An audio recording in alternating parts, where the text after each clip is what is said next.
How close were we to nuclear Armageddon? How close were we to war? Most people don't realize how close we really came.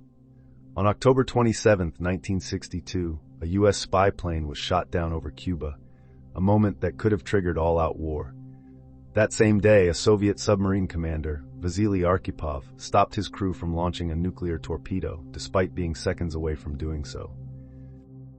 If just one of these events had gone differently, if Arkhipov hadn't been there, or if the U.S. had retaliated, the world would have been plunged into nuclear Armageddon.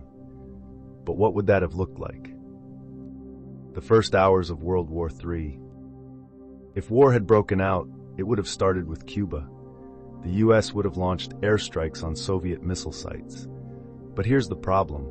Those sites were already operational.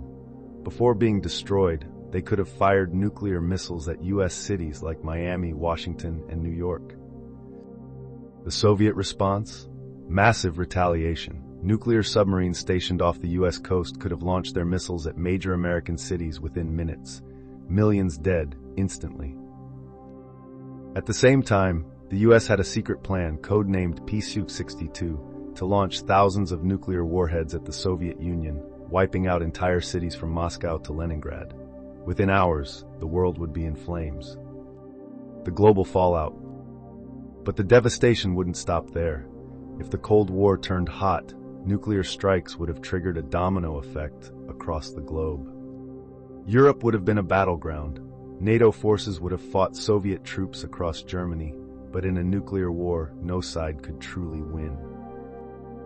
China might have entered the war, siding with the Soviets, or stayed neutral, waiting for the US and USSR to destroy each other.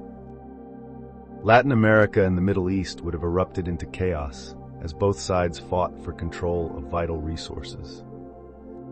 And let's not forget about nuclear winter.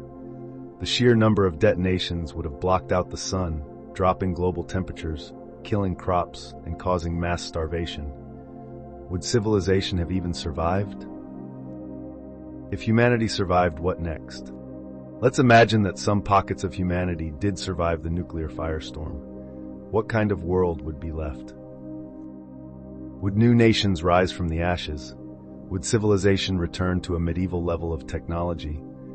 Or would surviving governments rebuild and create a new kind of Cold War, but with far fewer people and resources? One terrifying possibility. Totalitarian regimes could have emerged from the rubble, ruling over scattered survivors in a world of scarcity and radiation. Would freedom have survived, or would the world have descended into permanent dictatorship? Why it didn't happen and what we can learn.